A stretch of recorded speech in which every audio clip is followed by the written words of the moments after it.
Hello नाइन्थीज class 9 के मेरे प्यारे बच्चों, आपका स्वागत है आज के इस लेक्चर में, जहां हम the fundamental unit of light chapter का अगला टॉपिक पढ़ने वाले हैं, जिसमें हम सेल के स्ट्रक्चरल ऑर्गेनाइजेशन के बारे में पढ़ेंगे। मेरा नाम राघवेंद्र सिंह है और इस प्लेटफॉर्म पे मैं क्लास 9 के बच्चों को फिजिक्स और बायो पढ़ाता हूं। और आपको ये लेक्चर अभी मिल रहा है जिसमें आपको फिजिक्स के चैप्टर और बायो के चैप्टर के रिकॉर्डेड लेक्चर मिल रहे हैं।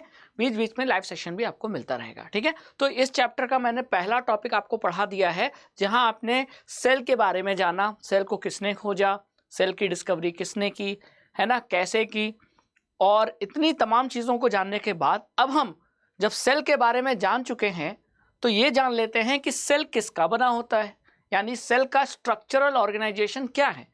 जैसे घर ईंटों से मिलके बना होता है तो सेल भी तो कुछ चीज़ों से मिलके बना होगा। तो सेल का स्ट्रक्चरल ऑर्गेनाइजेशन क्या है आज के इस लेक्चर में जानेंगे। तो चलिए स्टार्ट करते हैं वीडियो को। सबसे पहले हमको ये देखना है कि सेल को जब हमने देखा था ध्यान से, माइक्रोस्कोप में देखा था, क्लियर, तो जरा आप गौर कीजिए, सेल ऐसा देखने को मिला था कि नहीं। हाँ, याद कीजिए ओनियन पील वाला एक्सपेरिमेंट, याद आया? ज़रूर याद आ गया होगा, है ना। तो जब हम ऐसा देखते हैं तो सेल के बेसिकली 3 चीज़ें हमको दिखाई देती हैं, है ना। क्या क्या?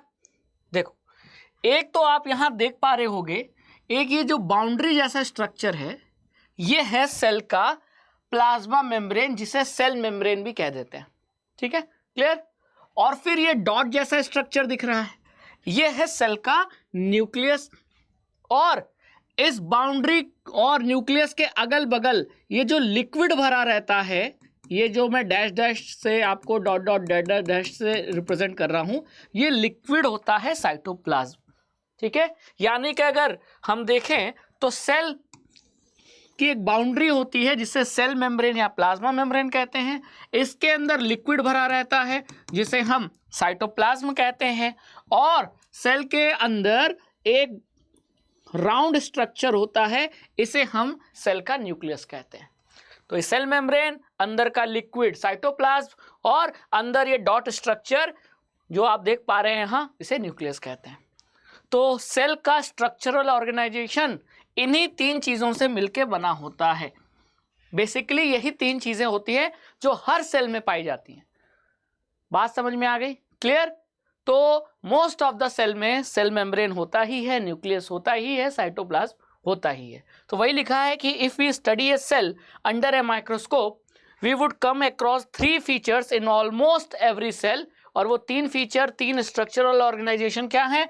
प्लाज्मा मेम्ब्रेन, जिसे सेल मेम्ब्रेन भी कहते हैं, न्यूक्लियस और साइटोप्लाज्म। तो अगर मैं फोटो दिखाऊं आपको, सेल का फोटो दिखाऊं, तो ये तीनों स्ट्रक्चर आप पहचान लोगे? हाँ सर, पहचान लेंगे। अब साफ समझ में आ गया, आपने बता दिया, ठीक है। अब आइए सबसे पहले हम सेल मेम्ब्रेन यानी कि प्लाज्मा मेम्ब्रेन के बारे में पढ़ते हैं, फिर हम न्यूक्लियस के बारे में पढ़ेंगे, फिर आगे साइटोप्लाज्म के बारे में पढ़ेंगे। तो प्लाज्मा मेम्ब्रेन को ही हम सेल मेम्ब्रेन कहते हैं, इसमें कंफ्यूज मत होना, ठीक है। ये प्लांट के सेल और एनिमल के सेल दोनों में पाया जाता है। जी हाँ, प्लांट्स के सेल और एनिमल का सेल दोनों में सेल मेम्ब्रेन होता है, यानी कॉमन स्ट्रक्चर है। बात समझ में आई? Clear. This is the outermost covering of the cell. अब ये लाइन बहुत ध्यान रखनी है कि सेल मेम्ब्रेन किसी भी सेल का एक आउटर मोस्ट कवरिंग होता है। जैसे हम दुकान से कुछ खरीद कर लाते हैं तो हम पैकेट फाड़ते हैं, जैसे आपने लेस का चिप्स खाया होगा, क्लियर। तो जो लेस का चिप्स का जो पैकेट है वो आउटर कवरिंग है, चिप्स तो उसके अंदर है। तो आउटर कवरिंग को फाड़ेंगे तो अब अंदर से चिप्स निकाल के खाएंगे। ठीक उसी तरह सेल के बाहर भी एक पैकेट, एक मेम्ब्रेन होती है। तो उसी आउटर कवरिंग को हम सेल मेम्ब्रेन या प्लाज्मा मेम्ब्रेन कहते हैं। और ये क्या करता है? It separate the content of the cell. Content of the cell क्या है? सेल के अंदर क्या क्या होता है? अरे सेल के अंदर तो न्यूक्लियस होता है, जैसा कि सर आपने बताया था, न्यूक्लियस होता है। और अंदर जो सेल के लिक्विड भरा रहता है वो होता है साइटोप्लाज्म, ठीक है। तो एक्सटर्नल मीडिया, एक्सटर्नल इन्वायरमेंट, यानी कि अगल बगल के इन्वायरमेंट से न्यूक्लियस और साइटोप्लाज्म को सेपरेट यानी अलग करने का काम किसका होता है? इसी सेल मेम्ब्रेन का होता है, जो सेल की आउटर कवरिंग है, ठीक है।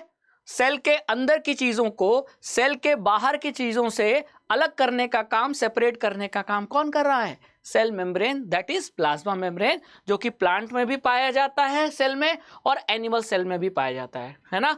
देखो यहाँ जरा ध्यान से, ये है सेल मेम्ब्रेन, तो ये प्लांट सेल में भी है और एनिमल सेल में भी है। बात समझ में आ गई? ठीक है, आगे चलते हैं। Next, the plasma membrane allows और permits the entry and exit of some materials in and out of the cell. It also prevents movement of some other material.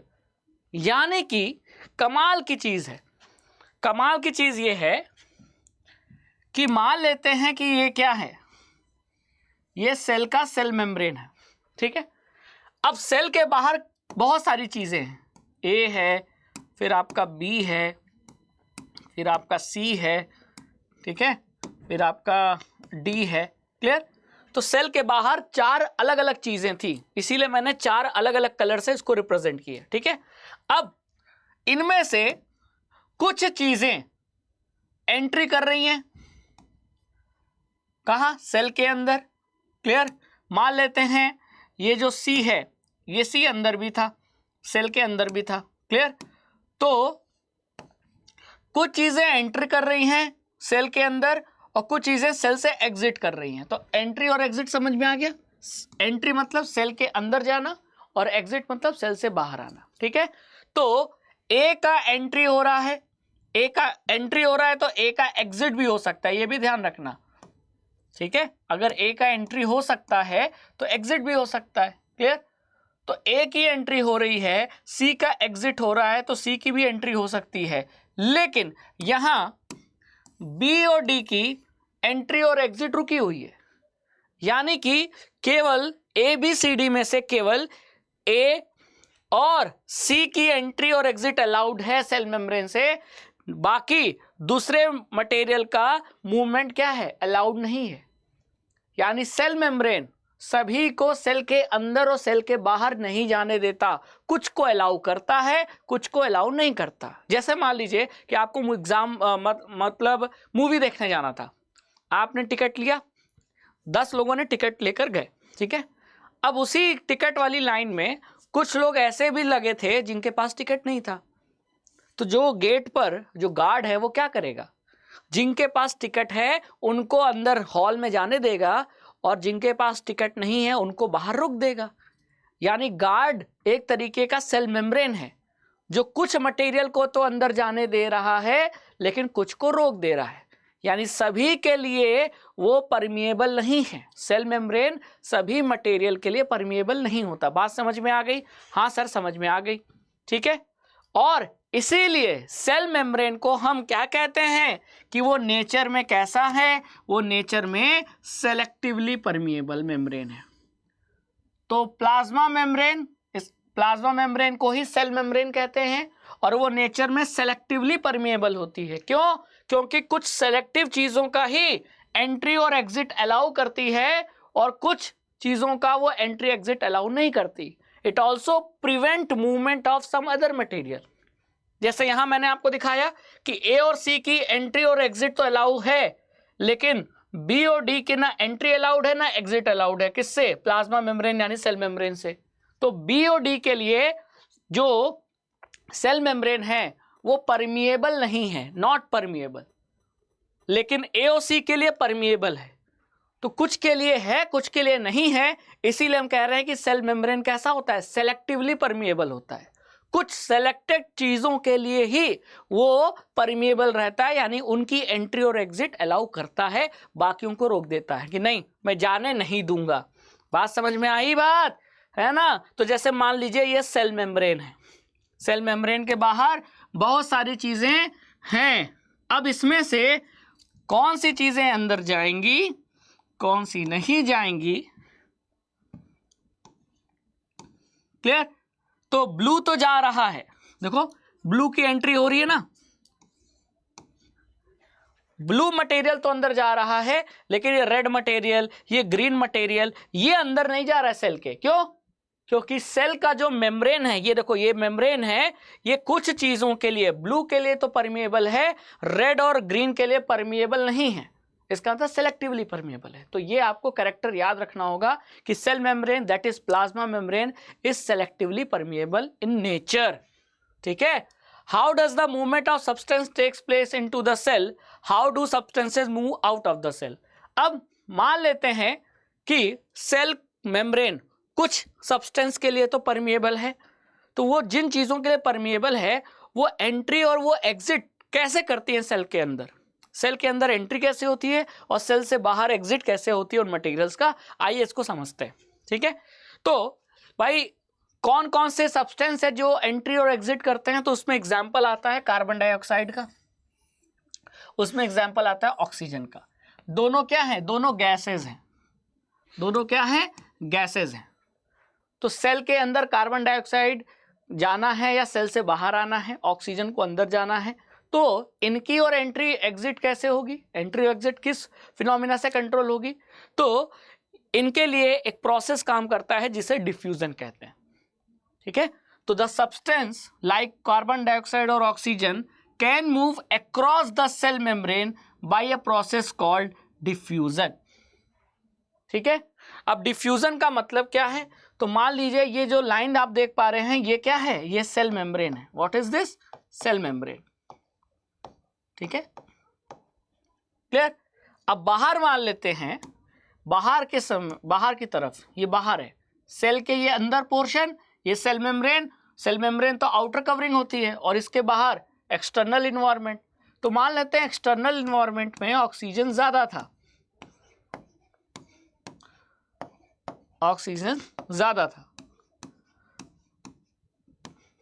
ठीक है। सेल मेम्ब्रेन और सेल मेम्ब्रेन के अंदर cell का cytoplasm और nucleus, तो ये वाला पोर्शन मान लेते हैं सेल के अंदर का है। अब यहां ऑक्सीजन कम ही है, यहां तो इतना सारा ऑक्सीजन, यहां कम ऑक्सीजन, तो ऑक्सीजन का हाई कंसंट्रेशन किधर है। अब आप कहोगे कि सर इधर तो हाई कंसंट्रेशन है और इधर ऑक्सीजन का लो कंसंट्रेशन है, तो किधर से किधर ऑक्सीजन मूव करेगी, तो ऑक्सीजन के लिए सेल मेम्ब्रेन क्या है, परमिएबल। ठीक है, तो ऑक्सीजन एंटर तो करेगी, लेकिन किधर से किधर एंटर करेगी, क्या वो लो से हाई जाएगी कि हाई से लो। तो यहां आपको ध्यान रखना है कि डिफ्यूजन में क्या होता है कि जो सब्सटेंस है वो अपने हाई कंसंट्रेशन से लो कंसंट्रेशन की तरफ मूव करता है। तो यहां मैं डिफ्यूजन के बगल में लिख देता हूं from high concentration to low concentration. तो सेल मेम्ब्रेन सेलेक्टिवली परमिएबल, और जिन सब्सटेंस के लिए वो सेलेक्टिवली परमिएबल होता है उन सब्सटेंस का मूवमेंट सेल मेम्ब्रेन के क्रॉस डिफ्यूजन प्रोसेस से होता है, जिसमें सब्सटेंस अपने हाई कंसंट्रेशन से लो कंसंट्रेशन की तरफ जाता है। अब चाहे वो हाई बाहर की तरफ हो या हाई अंदर की तरफ हो, हाई से लो ही जाएगा। तो इसका मतलब सेल के अक्रॉस, सेल मेम्ब्रेन के अक्रॉस ऑक्सीजन और कार्बन डाइऑक्साइड का जो मूवमेंट होता है वो हाई से लो कंसंट्रेशन यानी डिफ्यूजन प्रोसेस के थ्रू होता है। याद आया, समझ में आई बात। तो यहां आपको एकदम क्लियर हो गया, डिफ्यूजन का मतलब अपने हाई कंसंट्रेशन से लो कंसंट्रेशन की तरफ। ठीक है, चलिए क्लियर। अब जैसे ये आप देख पा रहे हैं ये क्या है, सेल है। ठीक है, सेल का सबसे आउटर कवरिंग क्या पढ़ाया था, सेल का सबसे आउटर कवरिंग पढ़ाया था सेल मेम्ब्रेन। फिर सेल के अंदर लिक्विड भरा रहता है और उसी लिक्विड में तैरता हुआ न्यूक्लियस होता है। तो सेल मेम्ब्रेन, साइटोप्लाज्म और न्यूक्लियस इसी से मिलके सेल बना होता है। क्लियर। अब मान लेते हैं कि अंदर कार्बन डाइऑक्साइड का कंसंट्रेशन ज्यादा है, सेल के अंदर कार्बन डाइऑक्साइड का कंसंट्रेशन ज्यादा है। देखो CO2 CO2 CO2 CO2 CO2, हर जगह जहां देखो वहां CO2, carbon dioxide, CO2 CO2 CO2। ठीक है, तो अंदर CO2 का कंसंट्रेशन बहुत ज्यादा है, ये आपको यहां देखने से समझ में आ रहा है। ठीक है, अब बाहर का कंसंट्रेशन CO2 का कम है। ठीक है, तो सेल के क्रॉस कार्बन डाइऑक्साइड का मूवमेंट किस प्रोसेस के थ्रू होगा, डिफ्यूजन। डिफ्यूजन का मतलब कार्बन डाइऑक्साइड अपने हाई कंसंट्रेशन से लो कंसंट्रेशन की तरफ जाएगा। तो हाई किधर है, सेल के अंदर कि सेल के बाहर, तो आप कहोगे इनसाइड द सेल। तो कार्बन डाइऑक्साइड का कंसंट्रेशन अंदर हाई है और सेल के बाहर कार्बन डाइऑक्साइड का कंसंट्रेशन लो है, तो फिर कार्बन डाइऑक्साइड किधर से किधर जाएगा, कार्बन डाइऑक्साइड अंदर से बाहर जाएगा। ठीक है, लेकिन हर मटेरियल सेल मेम्ब्रेन के अक्रॉस एंट्री और एग्जिट करे ऐसा पॉसिबल नहीं है। लेकिन जिन मटेरियल के लिए सेल मेम्ब्रेन परमिएबल है उनमें से एक है कार्बन डाइऑक्साइड, एक है ऑक्सीजन, और पानी भी होता है। तो कार्बन डाइऑक्साइड, पानी और ऑक्सीजन जैसे मटेरियल के लिए सेल मेम्ब्रेन परमिएबल होता है और कुछ के लिए नहीं परमिएबल होता है, इसीलिए सेल मेम्ब्रेन को हम सेलेक्टिवली परमिएबल कहते हैं। ठीक है, तो आज की बात दिमाग में बैठा लेना कि ऑक्सीजन और कार्बन डाइऑक्साइड जो गैसेज हैं, इनका सेल के अक्रॉस, सेल मेम्ब्रेन के अक्रॉस जो मूवमेंट होता है वो डिफ्यूजन प्रोसेस के थ्रू होता है, जिसमें अपने हाई कंसंट्रेशन से ये लो कंसंट्रेशन की तरफ अपने आप ये गैसेस क्या करती हैं, मूव करती हैं। अब हाई कंसंट्रेशन अंदर भी हो सकता है सेल के बाहर भी हो सकता है। ठीक है, बात समझ में आ गई, वही चीज यहां लिखा हुआ। तो diffusion plays an important role in gaseous exchange between the cell as well as external environment. तो ये आपको कंसेप्ट याद रखना है, डिफ्यूजन।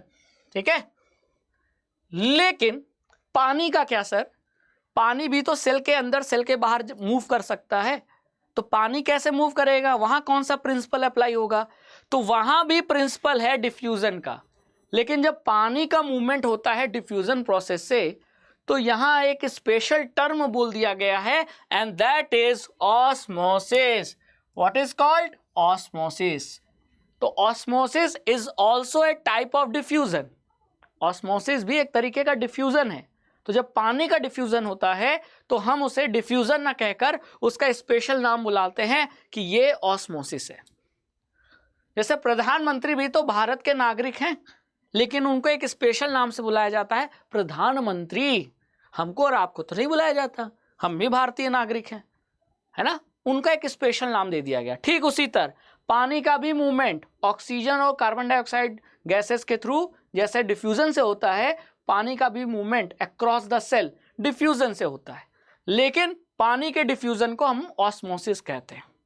ठीक है, the movement of water molecules through such A selective permeable membrane is called osmosis.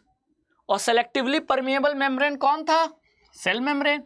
तो यानी सेल मेम्ब्रेन के अक्रॉस, बाहर से अंदर या अंदर से बाहर, जब भी पानी का मूवमेंट होगा, और क्योंकि सेल मेम्ब्रेन एक सेलेक्टिवली परमिएबल मेम्ब्रेन है, तो सेलेक्टिवली परमिएबल मेम्ब्रेन यानी कि सेल मेम्ब्रेन के थ्रू जब भी पानी का, वाटर मॉलिक्यूल्स का मूवमेंट होता है, उसे क्या कहते हैं, ऑस्मोसिस कहते हैं।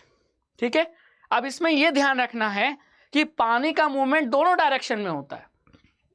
दोनों डायरेक्शन में मतलब सर कहना क्या चाहते हो, अभी बताता हूं। जैसे ये मान लो पानी का मॉलिक्यूल है H2O, ठीक है, ये जो लाइन देख रहे हो, ये लाइन क्या है, ये लाइन है आपकी सेल मेम्ब्रेन, जो कि सेलेक्टिवली परमिएबल मेम्ब्रेन है। ठीक है, ये हो गई सेल मेम्ब्रेन, ये हो गया सेल के बाहर का एक्सटर्नल इन्वायरमेंट, और ये इधर लेफ्ट जो राइट साइड है, ये मान लो सेल के अंदर का इन्वायरमेंट है, इनसाइड सेल। ठीक है, अब सेल के बाहर पानी ज्यादा है, जैसा कि आप देख पा रहे हो, हर जगह पानी पानी में लिख दे रहा हूं, पानी पानी पानी। अरे सर बहुत पानी भर गया है, जी हाँ।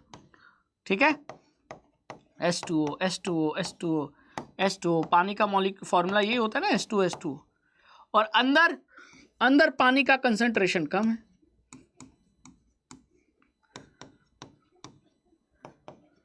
ठीक है, अब अगर ऑक्सीजन या कार्बन डाइऑक्साइड होता तो हाई कंसंट्रेशन से लो कंसंट्रेशन की तरफ मूवमेंट होता, लेकिन पानी के केस में ऐसा नहीं है। पानी के केस में दोनों तरफ मूवमेंट होगा। जी हाँ, दोनों तरफ मूवमेंट होगा। पानी हाई से लो कंसंट्रेशन की तरफ भी जाएगा और लो कंसंट्रेशन से हाई कंसंट्रेशन की तरफ जाएगा। इधर हाई कंसंट्रेशन है, यहां मैं लिख देता हूं, इधर पानी का हाई कंसंट्रेशन है और इधर पानी का लो कंसंट्रेशन है। तो हाई से लो कंसंट्रेशन की तरफ पानी मूव करेगा और पानी लो से हाई कंसंट्रेशन की तरफ भी मूव करेगा, high to low, low to high, दोनों तरफ। लेकिन डिफरेंस ये रहेगा कि हाई से लो पानी ज्यादा जाएगा, जैसे मान लेते हैं यहां 100 ml गया, हाई से लो पानी ज्यादा गया 100 ml, और लो पानी से हाई कंसेंट्रेशन ऑफ पानी के तरफ केवल 10 ml गया। तो सेल के अंदर कितना आया 100 ml, सेल से बाहर कितना गया 10 ml। तो नेट कितना अंदर गया 100 माइनस 10 दैट इज 90। तो नेट फ्लो कितना आया, नेट फ्लो आपका 90 ml का आया इनसाइड द सेल। तो यानी पानी का जो मूवमेंट होता है अक्रॉस द सेल वो बाई डायरेक्शनल होता है, यानी दोनों डायरेक्शनल में होता है, ठीक है।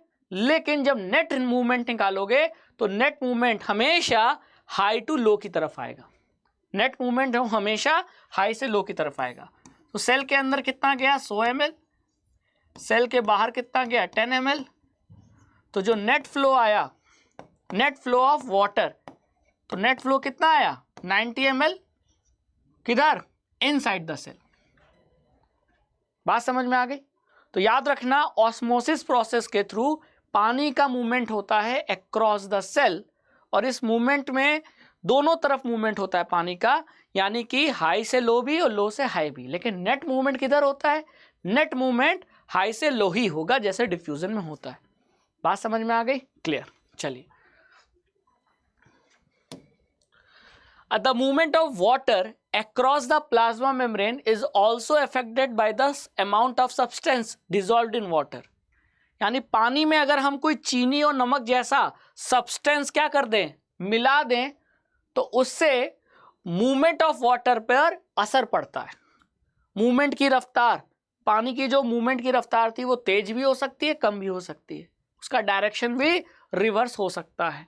जैसे कि मान लो मैंने क्या किया, इधर अभी पानी ज़्यादा है, इधर पानी कम है, ठीक है। अब मैंने क्या किया कि यहाँ बहुत सारा पानी में नमक घोल दिया, इधर पानी में बहुत सारा नमक डिसॉल्व कर दिया। तो नमक डिसॉल्व करने से अगर मैं एक गिलास पानी यहाँ लूँगा और इसका एक गिलास पानी लूँगा, तो इस वाले पानी में नमक ज़्यादा है, पानी कम मिलेगा, और यहां पानी ज्यादा मिलेगा। तब ये हाई कंसंट्रेशन हो जाएगा, इधर लो कंसंट्रेशन हो जाएगा। तो पानी में सब्सटेंस ऐड करने से पानी का कंसंट्रेशन बदल जाता है। बात समझ में आई है ना। तो ये भी वही चीज लिखी है कि the amount of substance dissolved in water effect the movement of water, ठीक है। दस osmosis is the net diffusion of water. Net क्यों बोला है, क्योंकि पानी तो दोनों तरफ जा रहा है, हाई से लो, लो से हाई भी, लेकिन नेट किधर जाएगा, हाई से लो। तो osmosis is the net diffusion of water across the selectively permeable membrane towards a higher solute concentration. देखो, पानी ज्यादा होगा तो सल्यूट कंसेंट्रेशन कम होगा। तो पानी का मूवमेंट हमेशा नेट हाई से लो की तरफ हो रहा है, तो हाई कंसंट्रेशन से लो कंसंट्रेशन। लेकिन ये जो मैं कंसंट्रेशन बोल रहा हूं ये पानी के टर्म्स में है, सल्यूट के टर्म्स में नहीं है। अगर पानी के टर्म्स में कंसंट्रेशन हाई है तो यानी पानी ज़्यादा है, सल्यूट कम है, तो सल्यूट का कंसंट्रेशन क्या होगा, लो। और अगर पानी का कंसंट्रेशन लो है तो सल्यूट का कंसंट्रेशन क्या होगा, हाई। तो अगर मैं वाटर के टर्म्स में बोलूँ तो पानी का मूवमेंट किधर हो रहा है, नेट मूवमेंट हाई से लो हो रहा है।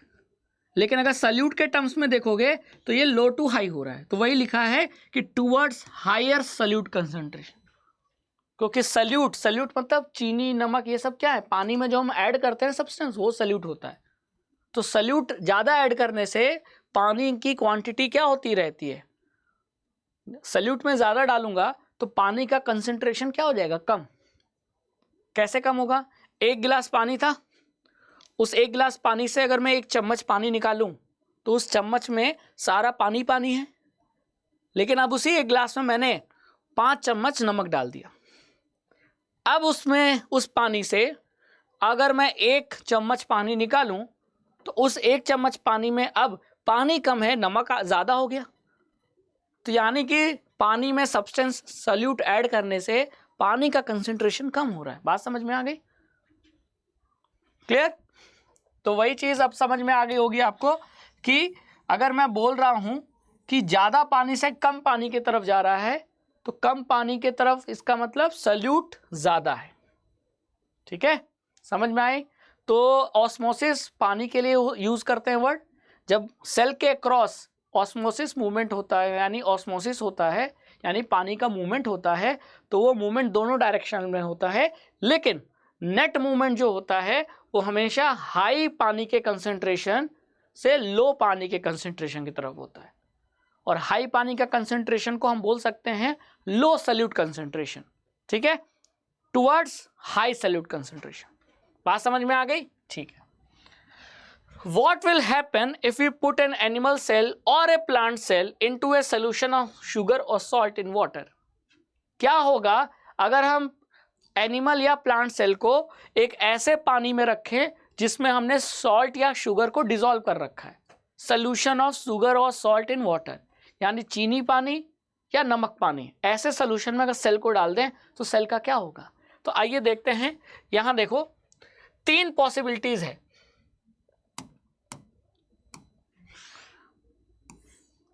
जैसे ये ग्लास था, ग्लास में ये क्या था? ग्लास में ये पानी, ठीक है, और एक और गिलास है,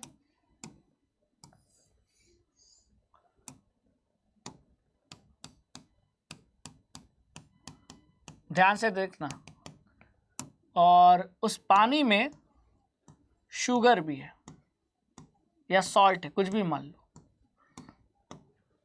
ठीक है, तो ये प्योर वाटर है, प्योर वाटर, और ये वाटर और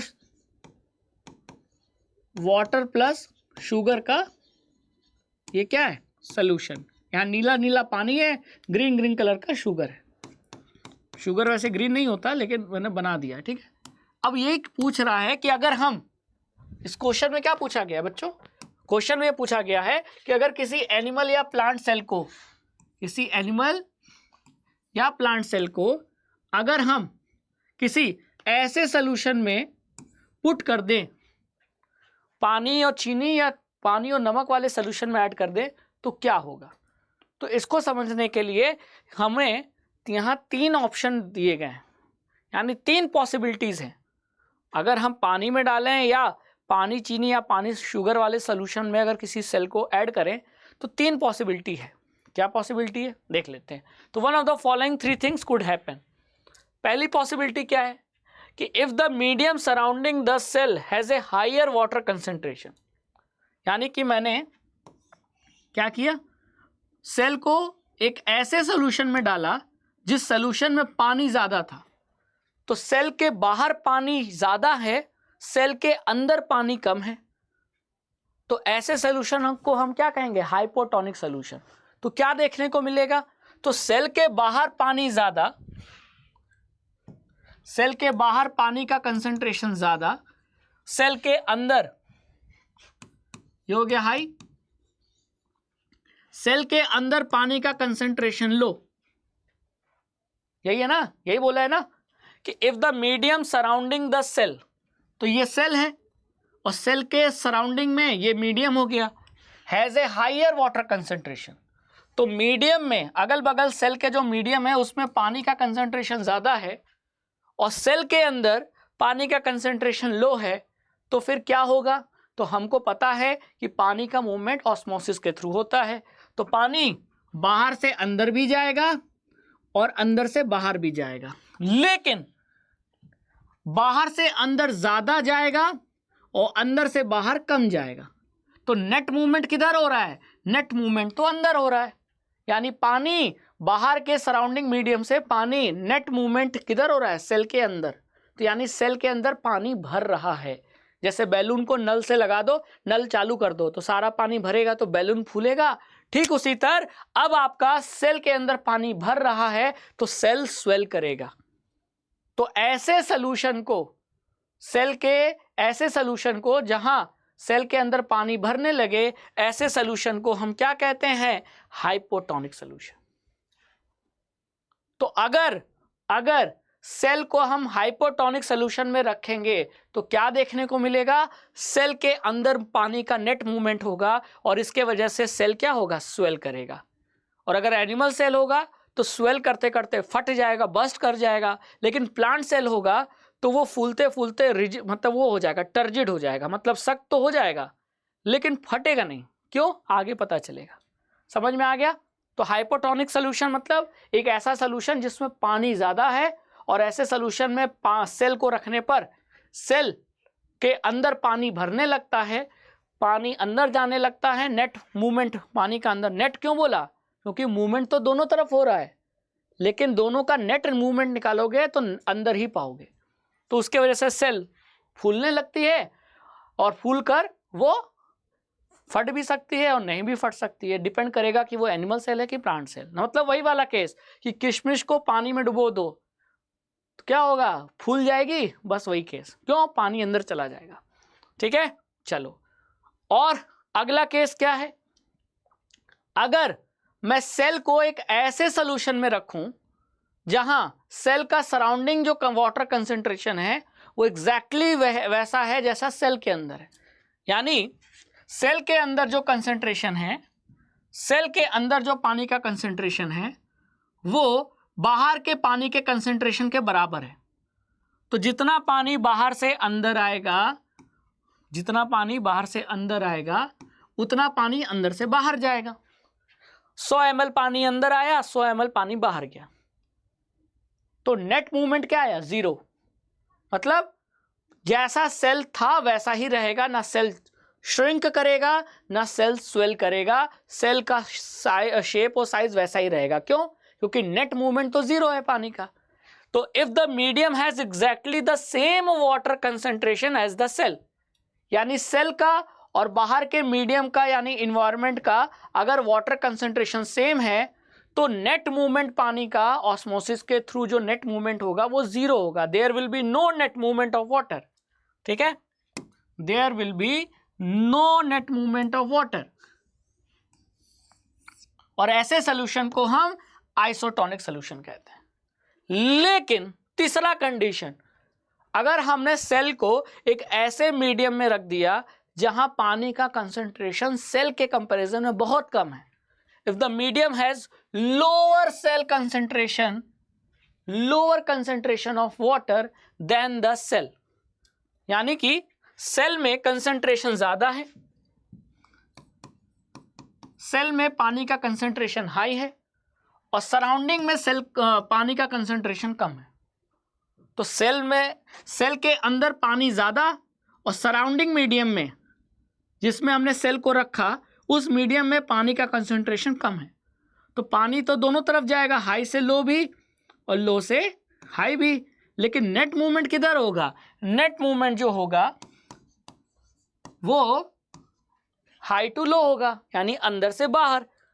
तो सेल के अंदर का जो पानी है वो सराउंडिंग मीडियम में बाहर निकलेगा तो सेल क्या होगा, श्रिंक करेगा, सिकुड़ जाएगा। और ऐसे सोल्यूशन को हम हाइपरटोनिक सोल्यूशन कहते हैं। क्या कहते हैं, हाइपरटोनिक सोल्यूशन। तो हाइपरटोनिक सोल्यूशन में सेल क्या होता है, श्रिंक कर जाता है, सिकुड़ जाता है ना। जैसे अंगूर को हम हाइपोटोनिक सोल्यूशन में रख दें, सिकुड़ कर किशमिश बन जाएगा। ठीक है, और अगर आइसोटोनिक सोल्यूशन में रखें तो सेल का क्या होता है, no change in cell, no change in cell, cell में कोई भी चेंज नहीं आता। और अगर हाइपोटोनिक सोल्यूशन में रख दिया जाए सेल को तो पानी अंदर भरता जाएगा और सेल क्या हो जाएगा, सेल स्वेल कर जाएगा। तो सेल विल स्वेल, क्या हो जाएगा, स्वेल कर जाएगा। बात समझ में आई, हाँ समझ में आ गई। तो अब आपको बहुत ही आसान से समझ में आ गया कि कैसा क्या सोल्यूशन होता है। अब देखो, रेड ब्लड सेल्स यानी हमारे खून में आरबीसी जो होती है, जिनकी वजह से हमारा खून लाल नजर आता है, वो ये आरबीसी सेल्स की वजह से। ठीक है, अब आरबीसी एक तरीके का एनिमल सेल हो गया, प्लांट में तो आरबीसी होती नहीं है। तो आरबीसी यानी एनिमल सेल, अगर एनिमल सेल को हाइपोटोनिक सोल्यूशन में रखेंगे तो हमने क्या पढ़ा था, सेल स्वेल कर जाएगा। तो देखो आरबीसी फूल कर ऐसे हो गई और एक समय आएगा कि फूलते फूलते फूलते फट जाएगी, बस्ट कर जाएगी। आइसोटोनिक सोल्यूशन में रखें तो जैसा है वैसा ही रहेगा, क्योंकि नेट मूवमेंट वाटर का क्या है, जीरो, नो नेट मूवमेंट। लेकिन अगर हाइपरटोनिक सोल्यूशन में रखा तो हमने क्या पढ़ा था कि जो सेल के अंदर का पानी है वो बाहर आएगा और सेल श्रिंक करता जाएगा। तो हाइपरटोनिक सोल्यूशन में आरबीसी क्या हो गया, श्रिंक कर गया। क्या हो गया, श्रिंक कर गया। यहां श्रिंक कर गया, यहां स्वेल कर गया। हाइपोटोनिक सोल्यूशन में स्वेल, हाइपरटोनिक सोल्यूशन में श्रिंक। बात समझ में आई? तो कंपैरिजन जो वाटर का कंसंट्रेशन है उस पर डिपेंड करेगा, ठीक है। मतलब अगर सेल और इस मीडियम में पानी का कंसंट्रेशन, दोनों में जहां का कंसंट्रेशन ज्यादा होगा, अगर यहां देखें तो यहां सोल्यूशन का कंसंट्रेशन ज्यादा है, यहां देखें तो सेल में पानी का कंसंट्रेशन ज्यादा है। तो अब आप समझ गए होंगे कि तीनों मीडियम में क्या क्या हो सकता है, ठीक है। अब हमने क्या पढ़ा था, हमने ये पढ़ा था कि प्लाज्मा मेम्ब्रेन आउटर कवरिंग होता है, सेल का आउटर कवरिंग जो होता है वो प्लाज्मा मेम्ब्रेन यानी सेल मेम्ब्रेन होता है, और ये काफी फ्लेक्सिबल भी होता है। The plasma membrane is flexible and is made up of organic molecules called lipid and protein. तो ये जो आप सेल देख रहे हो, हाँ सर देख रहे हैं। अब ये सेल की क्या है, आउटर कवरिंग यानी सेल मेम्ब्रेन। और अगर मैं इसको जूम, इतने पार्ट को जूम करके देखूं तो ये देखो एक लेयर और दो लेयर, तो ये रहा प्लाज्मा मेम्ब्रेन। और ये फ्लेक्सिबल होता है, क्यों? क्योंकि ये लिपिड और प्रोटीन का बना होता है। तो the cell membrane of each cell is made up of cell lipid and protein and it is flexible and it is the outer covering of the cell, ठीक है। चलो, अब क्योंकि सेल मेम्ब्रेन फ्लेक्सिबल होता है तो इसका फायदा भी कुछ लोगों को मिलता है, जैसे कि एमोइबा को। अब जरा ध्यान से यहां देखो, ये एमोइबा का सेल मेम्ब्रेन है। अब सेल मेम्ब्रेन हमने पढ़ा है कि फ्लेक्सिबल होता है।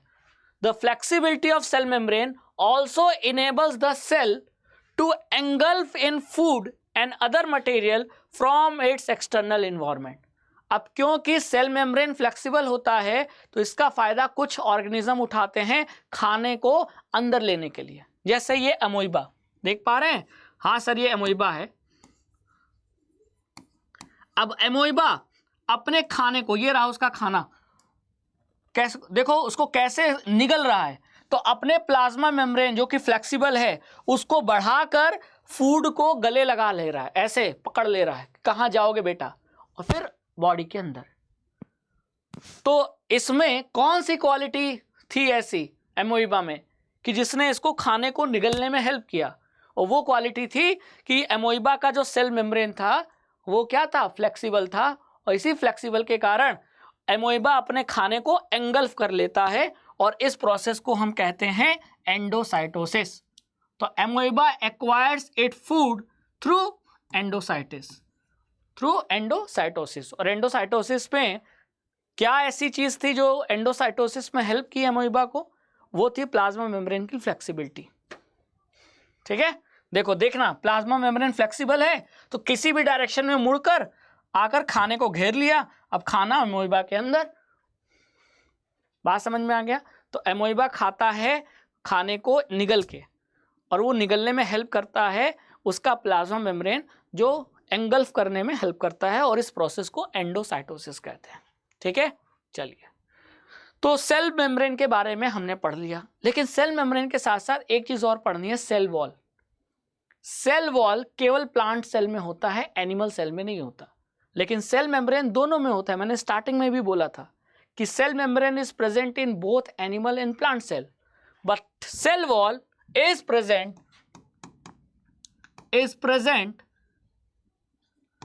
Only in plant cell.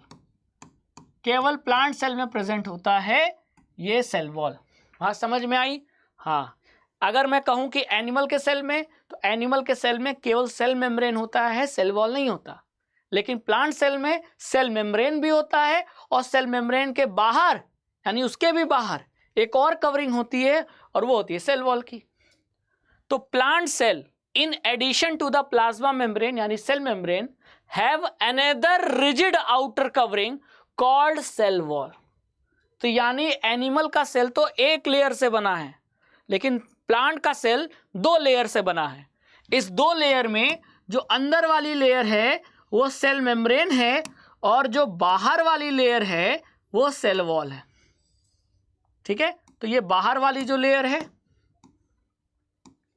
ये सेल वॉल है। ठीक है, और ये जो अंदर वाली सेल लेयर है ये सेल मेम्ब्रेन है। तो यानी प्लांट सेल का जो कवरिंग है वो डबल लेयर है। अब यहां भी देख लो, ये प्लांट सेल का डायग्राम है। प्लांट सेल के डायग्राम में जरा ये देखो, ये अंदर वाली लेयर, इसको क्या कहा गया है, ध्यान से देखो, तो इसको कहा गया है सेल मेम्ब्रेन।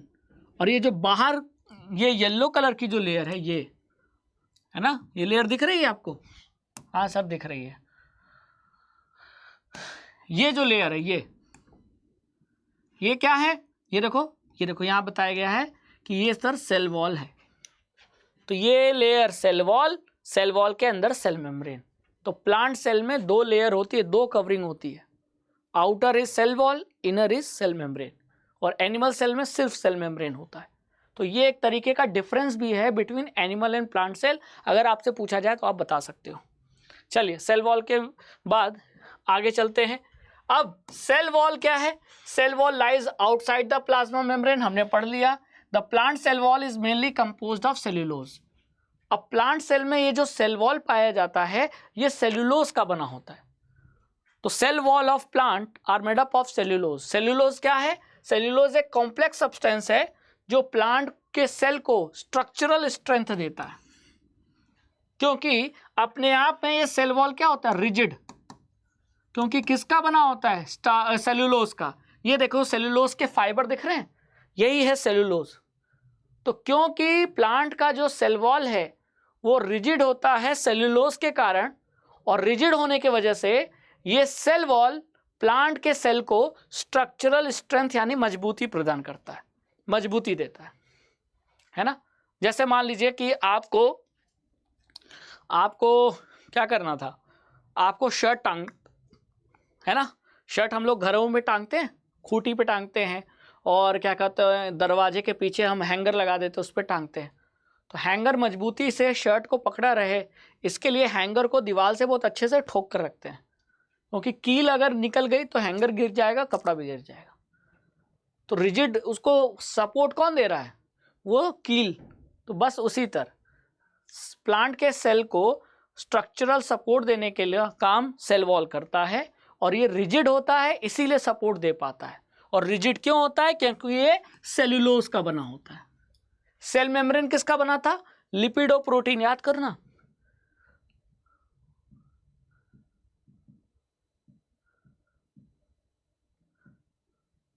देखो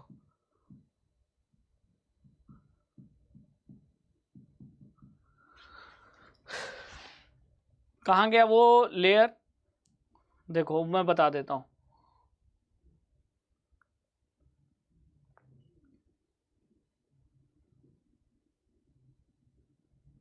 ये देखो सेल मेम्ब्रेन किसका बना होता है? लिपिड और प्रोटीन का, और इसीलिए ये रिजिड नहीं रहता। ठीक है, लेकिन जो सेल वॉल है वो भैया रिजिड होता है, क्योंकि वो सेल्यूलोज का बना होता है, और सेल्यूलोज का बना होता है इसीलिए रिजिड होता है, इसीलिए प्लांट की सेल को स्ट्रक्चरल स्ट्रेंथ देता है।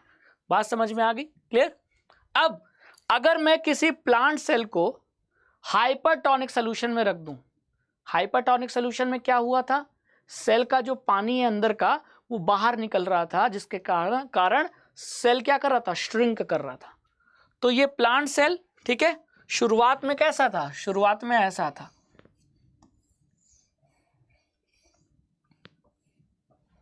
ठीक है, और ये जो सेल था ये उसका न्यूक्लियस हो गया।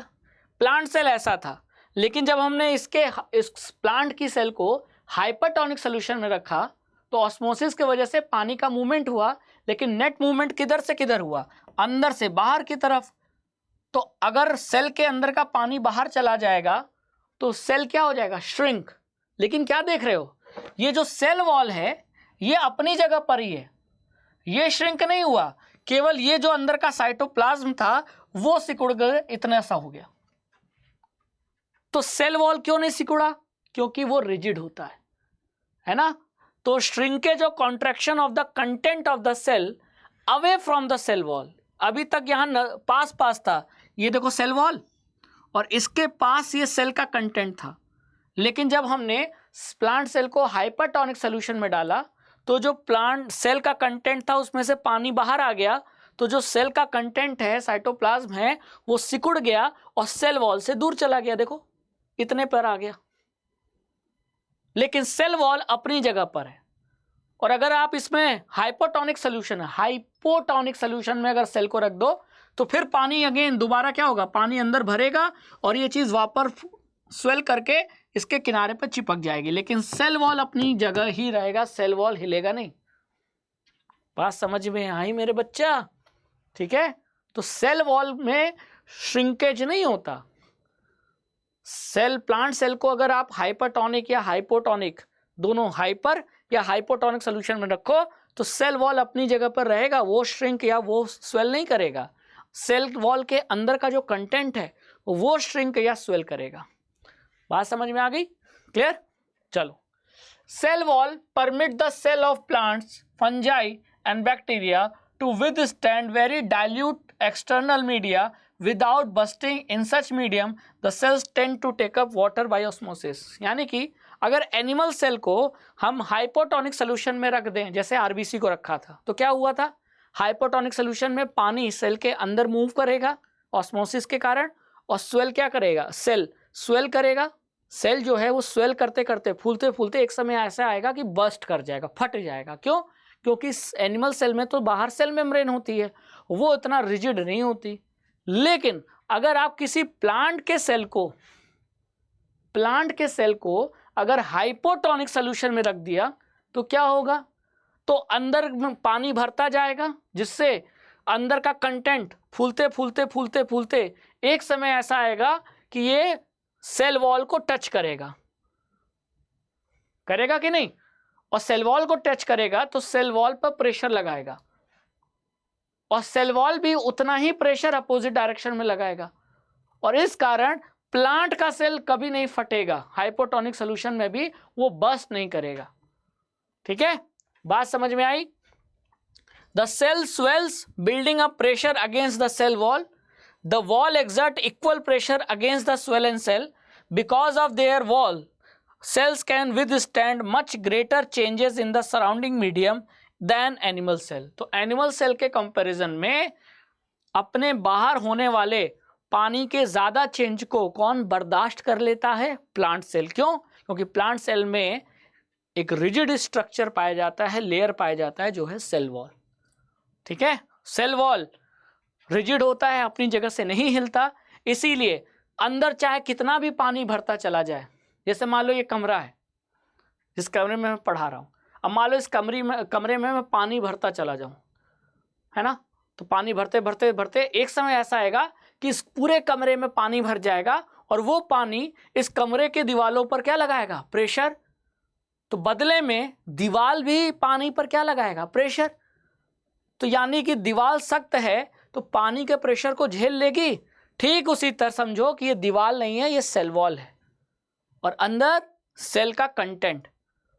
और हाइपोटोनिक सोल्यूशन में रखने पर प्लांट के सेल के अंदर पानी भरता जाएगा, भरते भरते भरते एक समय ऐसा आएगा कि अंदर का जो भी कंटेंट है वो सेल वॉल पर क्या लगाएगा, प्रेशर। बदले में सेल वॉल भी प्रेशर लगाएगा, ठीक है, कंटेंट पर। ठीक है, the cell wall also exert equal pressure against the swollen cell, और इस कारण ठीक है ज़्यादा मतलब हाइपोटोनिक सोल्यूशन को बर्दाश्त कर लेगा प्लांट सेल। यानी एनिमल और प्लांट सेल अगर दोनों को मैं हाइपोटोनिक सोल्यूशन में रख दूं तो जल्दी कौन फट जाएगा, एनिमल सेल। क्यों? क्योंकि एनिमल सेल में सेल वॉल नहीं होता। बात समझ में आ गई? चलो, अब सेल वॉल तो हमने पढ़ लिया। अब आपने पहले लेक्चर में देखा होगा कि हमने ओनियन पील से, माइक्रोस्कोप में ओनियन पील को देखा था तो हमें सेल ऐसा दिखाई दिया था। हाँ सर, दिखाई दिया था। ये छोटे छोटे कंपार्टमेंट क्या हैं, सेल हैं। ठीक है, अब according to their chemical composition different region of cells get colour differentially. यानी कि आपको याद होगा कि मैंने पहले टॉपिक में पढ़ाया था कि सेल को ओनियन पील से जब हमने स्किन निकालकर पहले उसमें डाई ऐड किया था, डाई का नाम था सैफ्रेनिन, ताकि सेल में कलर आ जाए। याद आ रहा है? नहीं याद आ रहा है तो वो वीडियो जाके देख लिए, हमने वहाँ एक्टिविटी पढ़ी थी। हमने सेल को ओनियन पील से जो स्किन निकाला था, है ना, उसको पहले डाई में ऐड किया था, मतलब डाई को उसमें ऐड करके तब उसको हमने माइक्रोस्कोप में देखा था। तो डाई करने से ये लाल लाल कलर आपको दिख रहा है सेल में, लेकिन ये लाल कलर हर जगह एक जैसा नहीं है ना। कई जगह गाढ़ा लाल है और कई जगह तो एकदम सफेद जैसा नजर आ रहा है। यानी सेल के अंदर, सेल को जब हम डाई कर देते हैं, डाई से कलर कर देते हैं, तो सेल के अंदर डिफरेंट रीजन अलग अलग कलर से रिप्रेजेंट होते हैं, दिखते हैं, नजर आते हैं। यहां भी देखो, सेल के अंदर का हर चीज एक कलर का नहीं है, कोई बहुत ज्यादा कलर्ड है और कुछ तो एकदम सफेद की तरह नजर आ रहा है। तो अब इसमें मैं कहूं कि क्या आपको देखने पर, सेल को मैंने डाई किया, सैफ्रेनिन डाई से कलर किया, और फिर आप माइक्रोस्कोप में देख रहे हो, तो क्या आपको कोई डार्क कलर का स्फेरिकल या ओवल शेप का डॉट लाइक स्ट्रक्चर नजर आ रहा है? और वो भी कहाँ? सेल के सेंटर पे, बिल्कुल एग्जैक्ट सेंटर पे नहीं हो सकता, लेकिन फिर भी तो आप कहोगे हाँ सर, डार्क कलर का और स्फेरिकल या ओवल कलर शेप का और लगभग सेंटर, सेल के सेंटर में नजर आ रहा है, ये सब है ना। तो ये सब क्या है? ये सब न्यूक्लियस है। क्या है बच्चा मोरे? न्यूक्लियस। तो अगर आपसे कहें कि सेल का न्यूक्लियस क्या होता है, तो सेल को डाई करने पर, कलर करने पर डाई से, जो डॉट लाइक स्फेरिकल या ओवल शेप का जो स्ट्रक्चर होता है, जो डार्क कलर का होता है, डॉट लाइक स्फेरिकल या ओवल शेप का, और डार्क कलर लेता है, डाई के कारण डार्क कलर का हो जाता है, और नॉर्मली आमतौर पे सेल के सेंटर में मौजूद हो जाता है। और ये स्ट्रक्चर क्या कहे जाते हैं? ये स्ट्रक्चर सेल का न्यूक्लियस कहा जाता है। बात समझ में आ गई? हाँ सर। नेक्स्ट, अब न्यूक्लियस में भी कवरिंग होती है, और ये कवरिंग डबल लेयर की होती है, और इसे कहते हैं न्यूक्लियर मेम्ब्रेन। क्या कहते हैं? Nuclear membrane. The nucleus has A double layered covering called nuclear membrane. यानी कि सेल मेम्ब्रेन तो होगा, और सेल मेम्ब्रेन के अंदर, यानी सेल के अंदर जो न्यूक्लियस है उसमें भी मेम्ब्रेन होगा, वो भी डबल लेयर। तो this is cell membrane and this is double layered nuclear membrane. बात समझ में आ गई?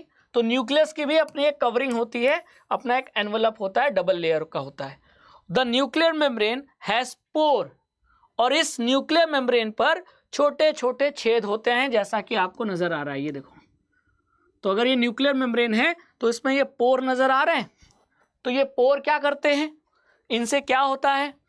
विच allow the transfer of material from inside the nucleus to its outside, that is to the cytoplasm. अब देखो, इसको समझो। मान लो ये है आपका, ये सेल है, ठीक है। अब सेल के अंदर न्यूक्लियस, लेकिन न्यूक्लियस क्या है? डबल लेयर्ड है।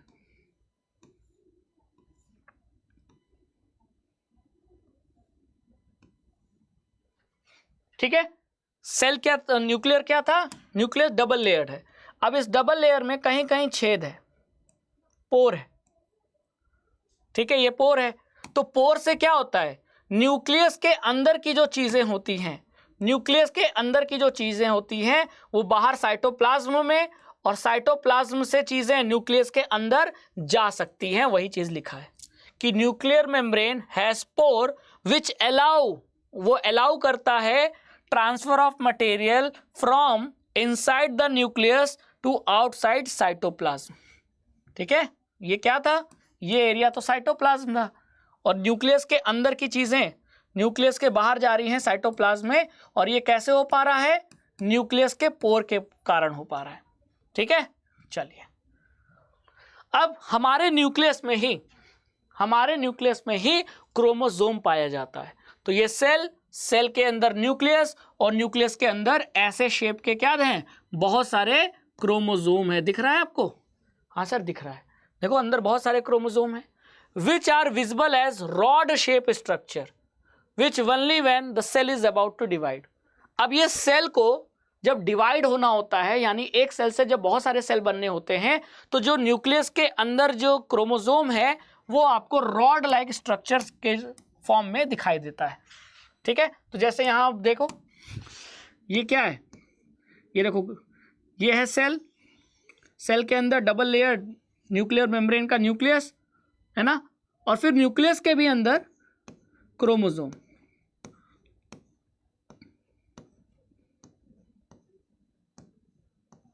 ठीक है, समझ में आई बात।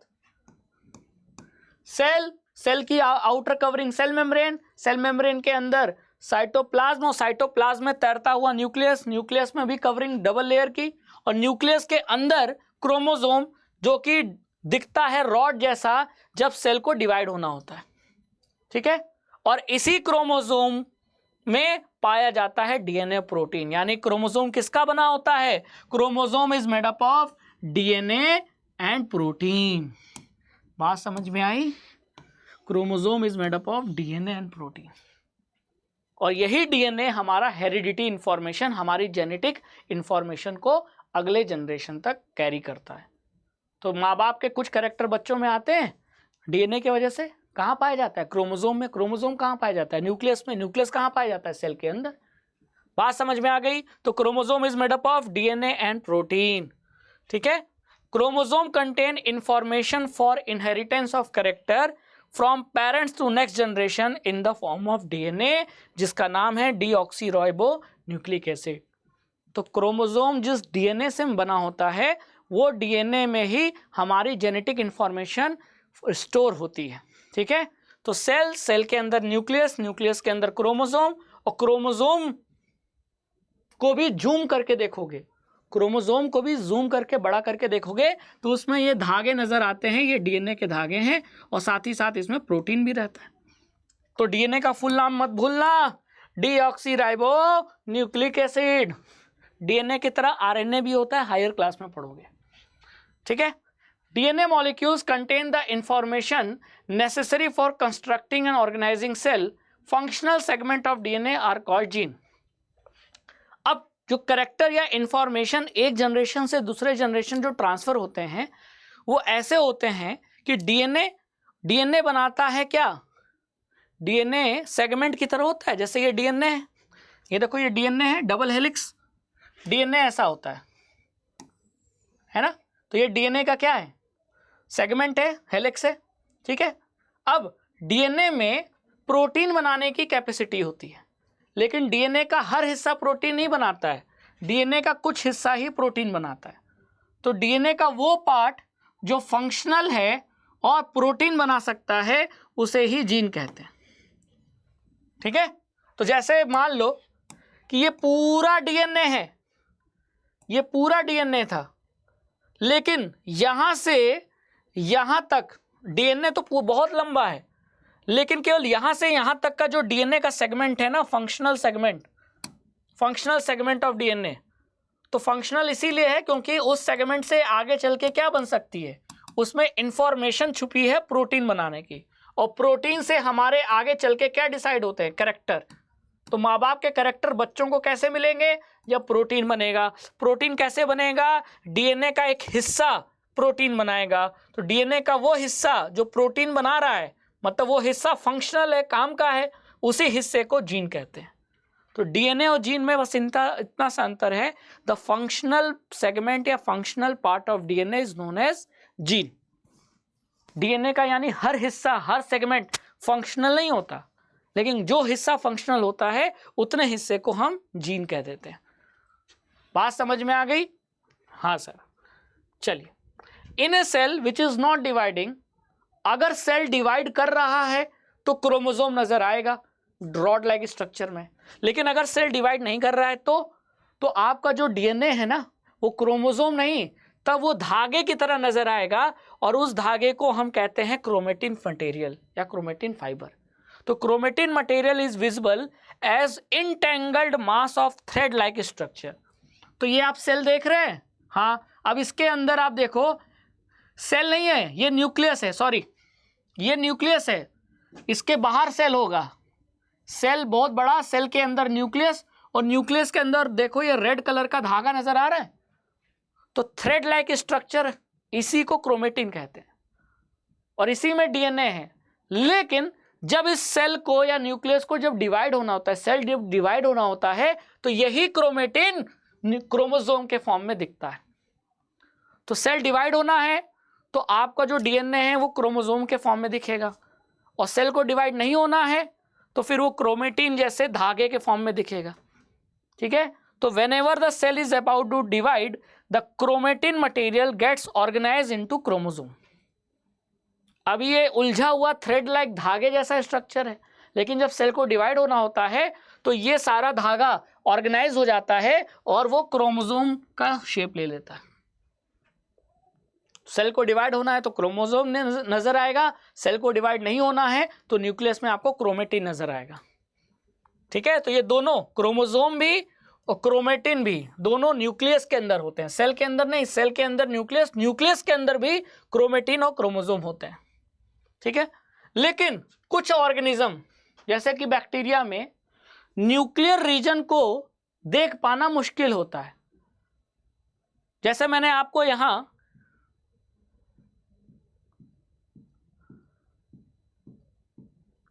ध्यान से देखना, मैं आपसे कहूं कि यहां बताओ न्यूक्लियस क्या है, यहां न्यूक्लियस पहचानो, तो आप कहोगे अरे सर ये जो स्ट्रक्चर डॉट डॉट देख रहे हो यही न्यूक्लियस है। तो आपने पहचान लिया न्यूक्लियस को।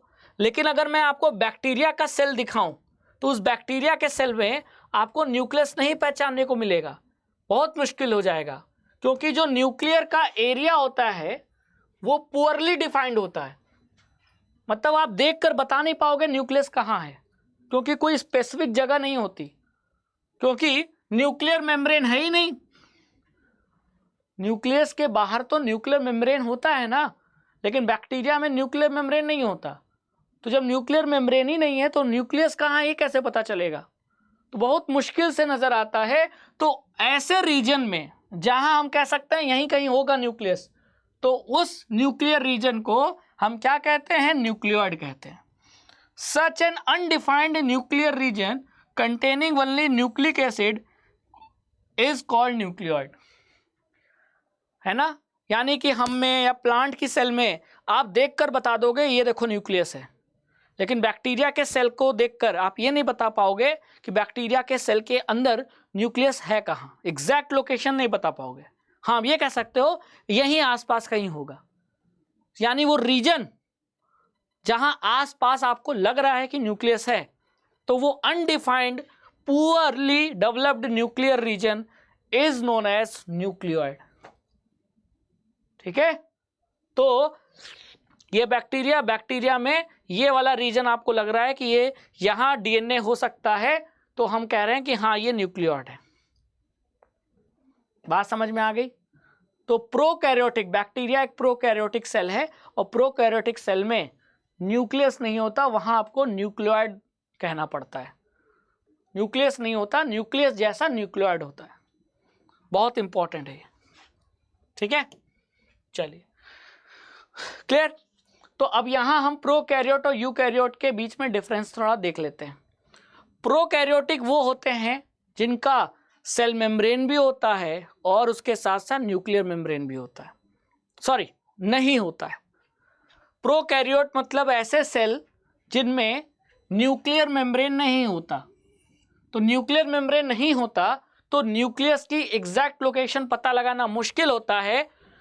तो इसीलिए हम न्यूक्लियर रीजन को डिफाइन नहीं कर पाते, एग्जैक्ट नहीं बता पाते, हम अनडिफाइंड कहते हैं। मतलब अनडिफाइंड मतलब लगभग यहीं आसपास कहीं होगा, ऐसा कहते हैं। तो प्रोकैरियोटिक जैसे कि बैक्टीरिया में न्यूक्लियस नहीं दिखता, तो हम ये कहते हैं कि न्यूक्लियोइड है। न्यूक्लियोइड मतलब वो एरिया जहां न्यूक्लियस हो सकता है। न्यूक्लियर मेम्ब्रेन तो है ही नहीं, तो न्यूक्लियस नजर नहीं आता, तो हम उस एरिया को जितने दूरी पर हमको लग रहा है कि न्यूक्लियस होगा, उस एरिया को हम न्यूक्लियोइड कह देते हैं।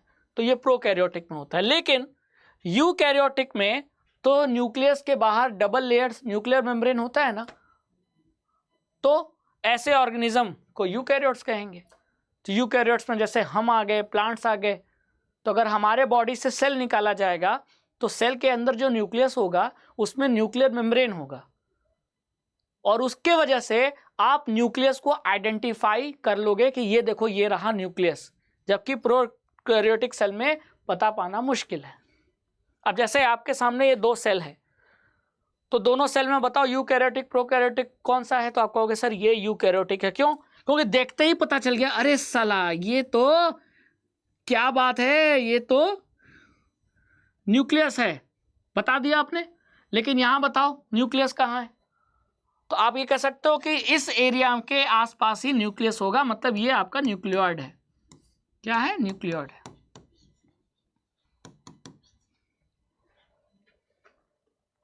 बात समझ में आ गई? चलिए, अब एनसीईआरटी में एक टेबल दिया है जिसको आपको फिल करना था, तो प्रोकैरियोटिक और यूकैरियोटिक सेल के बीच का डिफरेंस बताना था। पहला डिफरेंस तो लिखा हुआ है, एग्जाम में अगर आएगा तो यही आपको डिफरेंस लिखना होगा।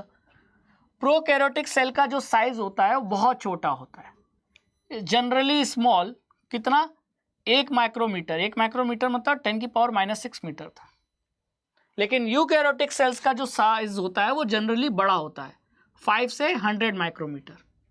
तो यहाँ रेंज क्या है? 1 से 10 माइक्रोमीटर, यहाँ रेंज 5 से 100 माइक्रोमीटर है। ठीक है। दूसरा, न्यूक्लियर रीजन क्या होता है? तो प्रोकैरियोटिक सेल में न्यूक्लियर रीजन क्या होता है? पुअरली डेवलप्ड होता है। कहाँ पढ़ा आपने पुअरली डेवलप्ड? अरे अभी पढ़ा था, पुअरली डिफाइंड या पुअरली डेवलप्ड, है ना। Nuclear region of the prokaryotic cell जैसे कि बैक्टीरिया में बी पुअरली डिफाइंड। तो इसका मतलब यहां क्या है? पुअरली डेवलप्ड या पुअरली डिफाइंड, जो लिखना चाहो लिख सकते हो। और उसी पुअरली डेवलप्ड डिफाइंड रीजन को क्या कहते हैं? इज नोन एज न्यूक्लियोइड कहते हैं। जबकि यूकैरियोटिक सेल में न्यूक्लियर रीजन वेल डिफाइंड होता है और सराउंडेड होता है किससे? न्यूक्लियर मेम्ब्रेन से। फिर प्रोकैरियोटिक सेल में एक क्रोमोसोम, यूकैरियोटिक सेल में बहुत सारे क्रोमोसोम होते हैं। फिर प्रोकैरियोटिक सेल में membrane bound cell organelles absent होते हैं, लेकिन यूकैरियोटिक सेल में मेम्ब्रेन बाउंड यानी मेम्ब्रेन से घिरे रहने वाले सेल ऑर्गेनेल्स जैसे कि गोल्गी अपरेटस, क्या कहते हैं, लाइसोसोम, ऐसे जो माइटोकॉन्ड्रिया, क्लोरोप्लास्ट, तो membrane bound cell organelles present होते हैं। तो membrane bound cell organelles are present. तो ये 4 डिफरेंस है जो आपको याद होना चाहिए, प्रोकैरियोटिक और यूकैरियोटिक सेल के बीच का डिफरेंस है। तो बैक्टीरिया एक तरीके का प्रोकैरियोटिक सेल है, लेकिन हमारा सेल, प्लांट का सेल, जानवरों का सेल, वो यूकैरियोटिक सेल है। ठीक है। तो हमारे सेल में न्यूक्लियस है, बैक्टीरिया के सेल में न्यूक्लियस नहीं होता। न्यूक्लियस की जगह एक रीजन, सेल के अंदर एक इलाका होता है जिसे न्यूक्लियोइड कह देते हैं, जिसमें हम कह सकते हैं कि हाँ इसी रीजन में न्यूक्लियस होता होगा, लेकिन न्यूक्लियस तो नजर नहीं आ रहा, तो हम उस एरिया को न्यूक्लियोइड कह देते हैं। क्रोमोसोम यहाँ एक होता है, यहाँ बहुत सारे होते हैं। तो ये डिफरेंस समझ में आ गया। चलिए, अब prokaryotic cell also lack most of other cytoplasmic organelles present in eukaryotic cell. अब यूकैरियोटिक सेल में एक ये भी डिफरेंस है प्रोकैरियोटिक और यूकैरियोटिक में, कि यूकैरियोटिक सेल में बहुत सारे सेल ऑर्गेनेल्स पाए जाते हैं जो कि एब्सेंट होते हैं प्रोकैरियोटिक सेल में। तो prokaryotic cell lack most of the other cytoplasmic organelles जो कि प्रेजेंट होते हैं यूकैरियोटिक सेल में, जैसे ribosome, lysosome, endoplasmic reticulum, Golgi apparatus. ये सब सेल ऑर्गेनेल्स के एग्जाम्पल हैं जो यूकैरियोटिक सेल में तो होते हैं, प्रोकैरियोटिक सेल में नहीं होते। ये भी एक डिफरेंस है दोनों के बीच। बात समझ में आ गई? ठीक है। अब आते हैं स्ट्रक्चरल ऑर्गेनाइजेशन में। हमने सेल मेम्ब्रेन पढ़ लिया, न्यूक्लियस पढ़ लिया, अब आते हैं तीसरी चीज साइटोप्लाज्म। ठीक है। अब अगर मैं वही कहूं कि आपको मैं सेल डाई करके दूं और आप उस सेल को माइक्रोस्कोप में देखोगे तो जो डार्क डॉट लाइक स्ट्रक्चर था वो तो न्यूक्लियस था, लेकिन जो लाइट कलर का एरिया दिख रहा है, ये सब लाइट कलर का एरिया दिख रहा है, वो क्या है? वो साइटोप्लाज्म है।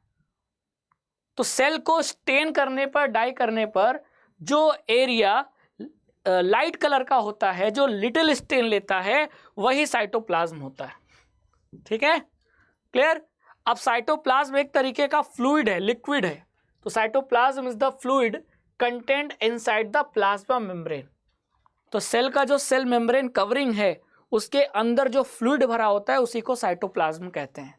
और इसी साइटोप्लाज्म में गोल्गी अपरेटस, माइटोकॉन्ड्रिया जैसे सेल ऑर्गेनल्स क्या होते हैं, तैरते हैं। It also contains many specialised cell organelles. बात समझ में आ गई? It also contains many specialized cell organelles. Each of these cell organelles performs a specific function for the cell. Cell organelles are enclosed by membrane. तो cell के अंदर cytoplasm और उसी साइटोप्लाज्म में कुछ स्पेसिफिक काम करने वाले सेल ऑर्गेनेल्स पाए जाते हैं और इन सेल ऑर्गेनेल्स के बाहर के चारों तरफ भी मेम्ब्रेन होता है।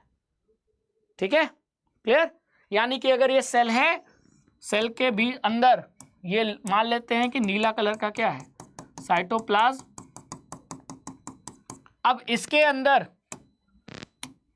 अब यहां जो भी मेम्ब्रेन, जो भी सेल ऑर्गेनेल होगा वो मेम्ब्रेन बाउंड होगा। देखो, मेम्ब्रेन से घिरा सेल ऑर्गेनेल होगा और जो न्यूक्लियस होगा वो तो मान लो डबल लेयर घिरा ही रहता है। तो ये मेम्ब्रेन है ना, वही मैं कह रहा हूं। Clear. In prokaryotes, beside the absence of defined nuclear region, the membrane-bound cell organelles are also absent. हमने पढ़ा ही था, है ना, कि प्रोकैरियोटिक सेल में मेम्ब्रेन से घिरे सेल ऑर्गेनल्स एब्सेंट होते हैं, लेकिन यूकैरियोटिक सेल में membrane bound cell organelles present होते हैं। एक तो ये भी डिफरेंस था। ठीक है, clear. The significance of membrane can be illustrated with the example of viruses. अब मेम्ब्रेन का होना ना होना बहुत फर्क पैदा कर देता है। कैसे? अब जरा ये वायरस देखो, कोविड आया था, कोरोना वायरस से हुआ था। तो वायरस को आप लिविंग में रखोगे कि नॉन लिविंग?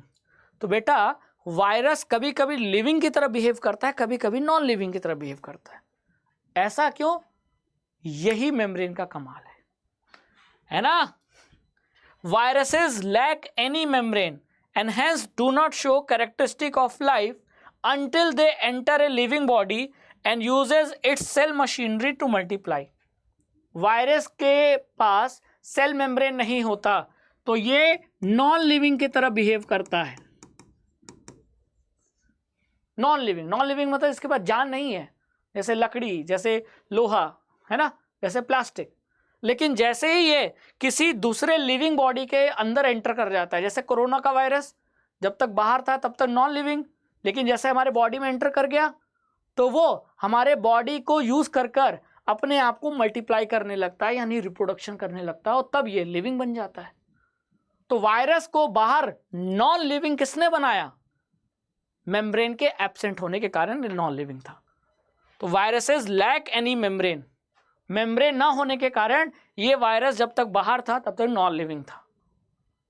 समझ रहे हैं? यानी मेम्ब्रेन अगर होता तो ये वायरस भी लिविंग हो जाते, ताकि मतलब अगर बाहर भी होते तो भी लिविंग होते। अगर ये वायरसेस में मेम्ब्रेन होता तो ये वायरसेस चाहे बॉडी के अंदर हो या बाहर, ये हमेशा लिविंग होते, लेकिन मेम्ब्रेन ना होने के कारण ये नॉन लिविंग हो जा रहे हैं। तो ये है सिग्निफिकेंस किसका? मेम्ब्रेन का, कि मेम्ब्रेन किसी भी सेल को लिविंग होने में मदद करता है। ठीक है, तो हमने सेल के स्ट्रक्चरल ऑर्गेनाइजेशन को समझा, सेल मेम्ब्रेन, साथ ही साथ सेल वॉल पढ़ा, न्यूक्लियस पढ़ा और फिर आखिरी में साइटोप्लाज्म पढ़ा, जो कि फ्लूइड की तरह होता है, जो सेल के अंदर पाया जाता है। ठीक है, तो यहाँ हमारा ये टॉपिक एंड होता है। आई होप कि आपको ये स्ट्रक्चरल ऑर्गेनाइजेशन सेल का बहुत अच्छे से समझ में आ गया होगा। ठीक है, और मिलते हैं अगले लेक्चर में, जहाँ मैं इसी चैप्टर का अगला टॉपिक पढ़ाऊँगा। तो सेशन को लाइक और शेयर कीजिए, वीडियो पसंद आया तो कमेंट सेक्शन में ज़रूर कमेंट कीजिएगा, और चैनल को अगर आपने सब्सक्राइब नहीं किया है तो अभी जाइए अड्डा 24/7 का हर चैनल को, मतलब अड्डा 24/7 चैनल को सब्सक्राइब कर दीजिए, क्योंकि राघवेंद्र सर का हर वीडियो आपको इसी चैनल पे मिलेगा। Thank you so much. जय हिंद, जय भारत।